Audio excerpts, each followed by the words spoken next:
Hey, it is your buddy, Peace and Harmony, with you here today. Much love going out to all the beautiful, empowered harmonizers. We are zooming in and focusing in on a great viewer comment, and that is to discuss a relationship with a narcissist or a psychopath that has been developed and evolved over some time. And then you go through the exposure. You begin to see energy in the relationship shifting. You perhaps become a little bit concerned, paranoid, insecure that there are some changes going on, and you begin to become very uncomfortable. And this person is just, seemingly unfazed, or, just does not feel a degree of fear in the relationship, where you are then feeling fearful, for yourself, I think is the bottom line of this viewer inquiry. And, basically the feeling of heavy heartedness in a relationship. So you're still, this commenter, this viewer is still in a relationship with this person who's presenting a challenge, let's call it that, because there's sort of this different energy, this different level of communication. They're sort of, going, and then, even though there's been some hurt, there's been a lot of, I think for this viewer, the feeling is one of disappointment. And, while you're still struggling in a relationship, it's to understand that when you're in a relationship with someone who is a narcissist or a psychopath, they're sort of on a wavelength. They're on their own, dimension, if you will. The way that they perceive things, isn't sort of congruent, equal, or a energetic match to what you are bringing to the table. And oftentimes they're the one who are receiving the energy, the positive, just the be state. You are there for them. So relationships are about being there for each other. When it really comes down to growth and having that sort of spark in that smile. And I think, there becomes a lot of ups and downs in a relationship with a narcissist who is sort of on that devalue and discard, where you feel sort of a pulling back, but they're getting happy, but they're not taking you with them. In other words, they're up to something. You don't know quite what it is, but you don't feel it's an inclusive relationship. You're feeling, things are starting to come apart at the seams a little bit. And how do you handle this pattern? Well, it's to understand that with someone who is psychopathic or narcissistic, there is oftentimes a very etched and clear pattern in the relationship. The love bombing, the devaluing and discarding, and then, just sort of that exposure, which means you're sort of feeling that things aren't as they appear to be. There's not an energetic match. In other words, there's a lack of understanding. And when we talk about codependence, I feel that, or supply, people who have been in a relationship become, very willfully giving or willfully open, where the other is willfully closed. And then they just sort of, there's a gap or a rift.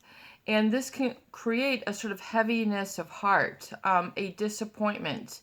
And realize that your body and your physiology is picking this up even before you know it. So when you're going through the love bombing stage, that's in the beginning, just to sort of help you to understand, there is sort of this illusion painted, a fantasy, a goal, a vision. You have, your prefrontal cortex is mapping out your future. This is how it's going to be. You're trying to have a sense of reliability and certainty and predictability, so you know who you are, how you fit in, and moving forward, what you can expect. So all this is sort of generated in your physiology, and your body is the subconscious mind. Your body is the subconscious mind. So your body kind of knows what's going on. And, you can then, it'll bubble to the surface, but a lot of people want to push it down or repress it when they hear their own voice when it comes to the devalue and discard. They don't see themselves as valuable enough to exit the relationship and being able to carry on.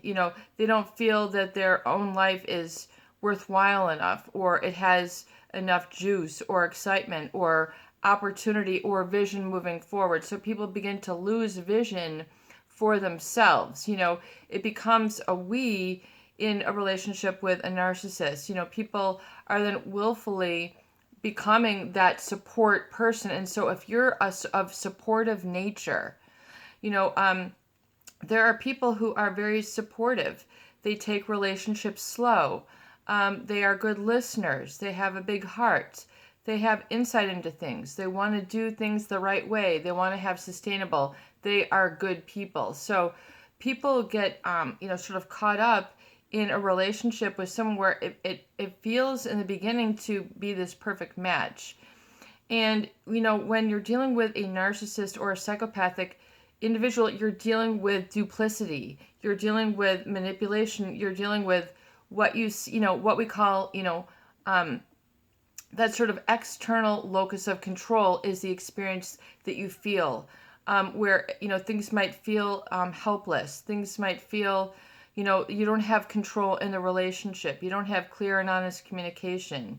They're sort of, it's difficult to unpack things because they're not available to communicate. They're not open at that same energetic level, if you will. They're either, super sped up, or they're not, they're not able to be made available. They don't make themselves available. They've got other things going on. That's how they feel that that's their right, that that's how their life is to be, that they can have this sort of, just sort of a splintered off aspect of their life that they don't need to share with you.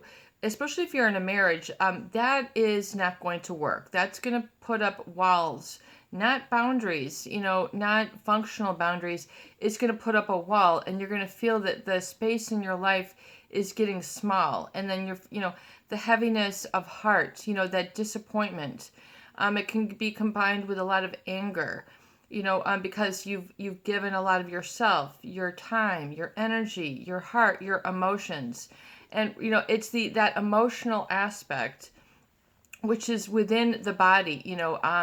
The body is the subconscious mind. Dr. Joe Dispenza is very, a frontier sort of maverick in this area, in the topic of neuroplasticity, where you can rewire sort of those feelings. And so if you're in a very unpleasant situation or relationship with someone who has a pathological sense of self-importance, meaning it's like off the charts, more than you can handle.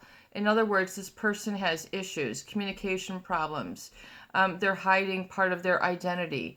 For all you know, they've, got different phones, storage units, other addresses, other jobs, other things going on that you feel, oblivious to, but there's a disrespect.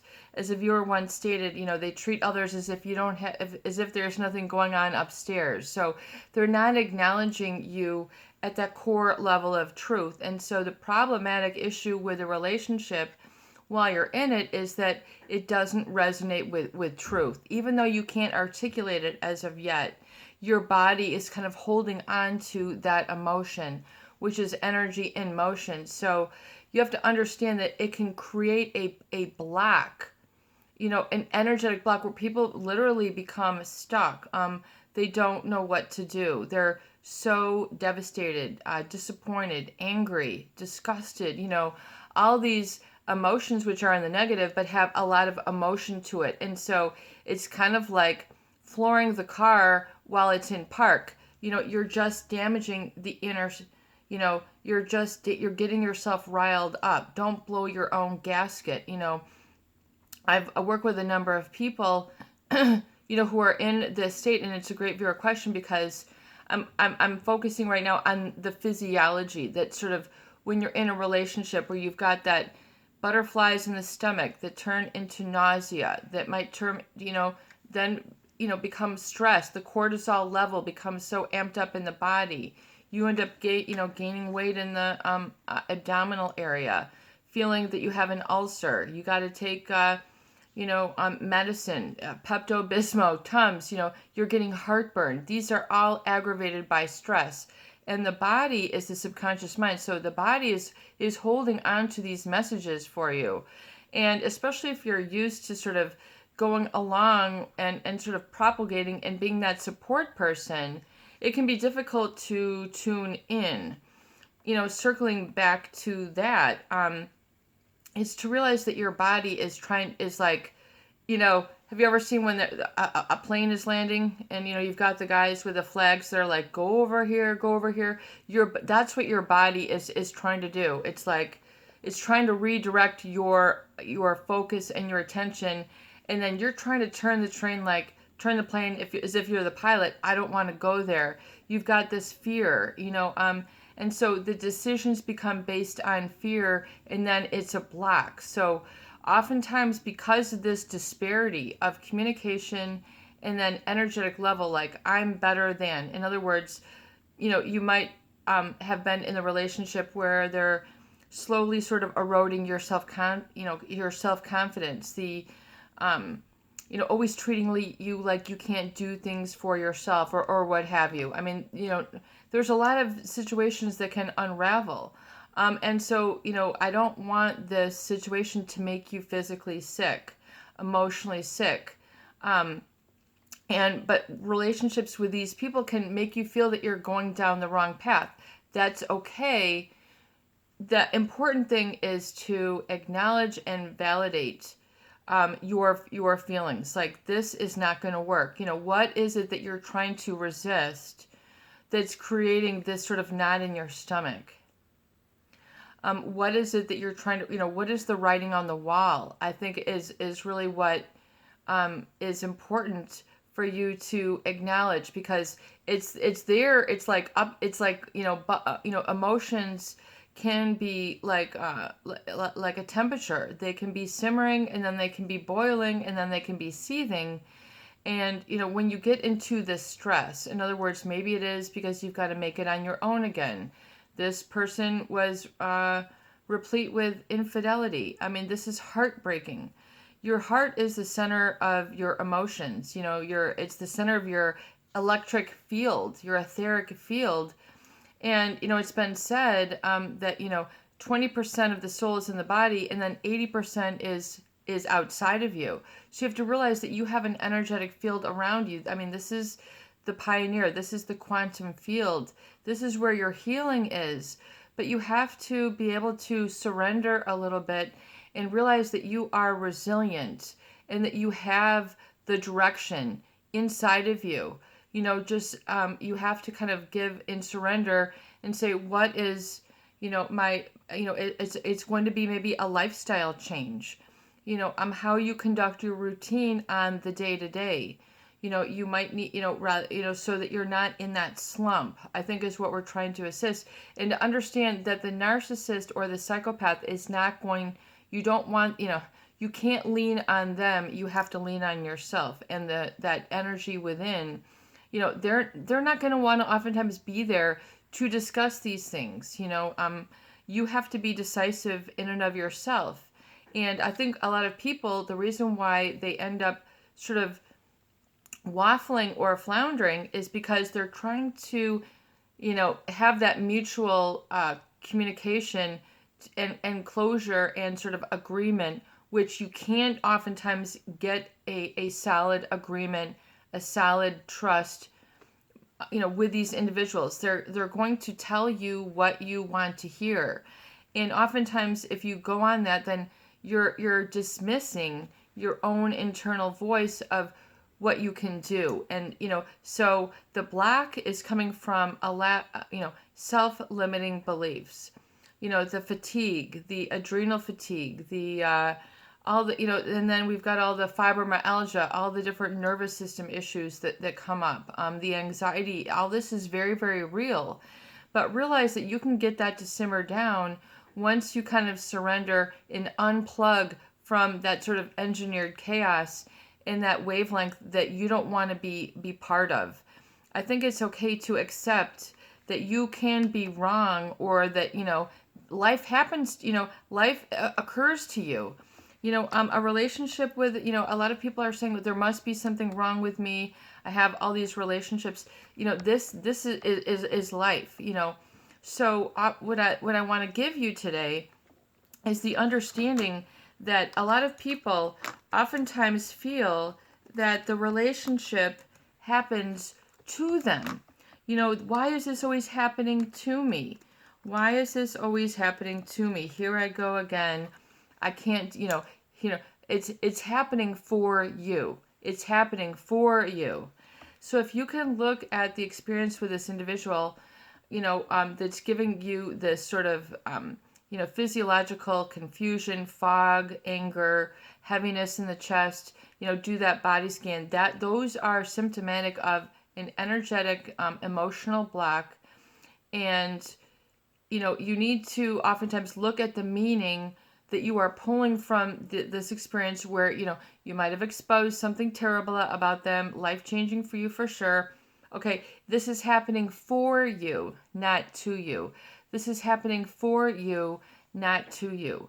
You have to realize that this is in your best interest, that you discover and really find what resonates with your truth and really go marching in that right direction. I call that pod thinking, where you're sort of in, you're in the right place. You feel that there's a fit, positive, orderly direction thinking. So you might have been stuck at the crossroads.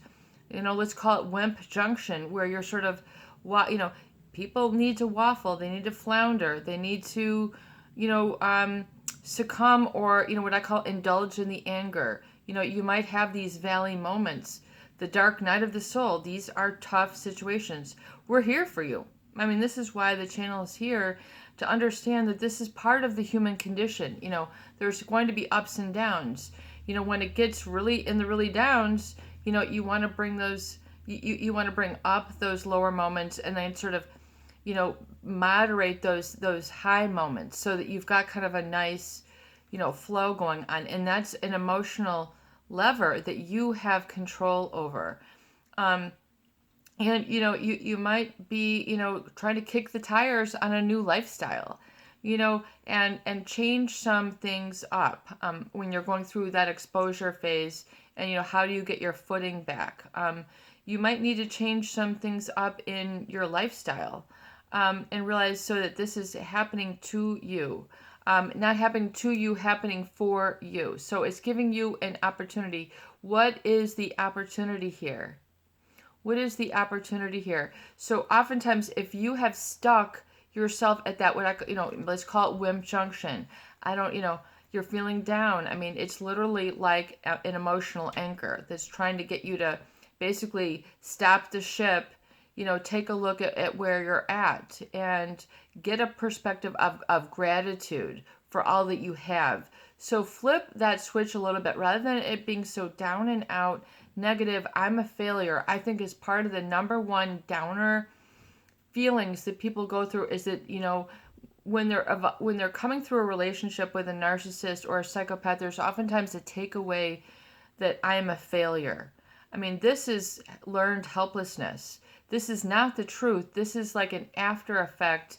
This is like a result. It's like a consolation prize from a relationship with these types of people.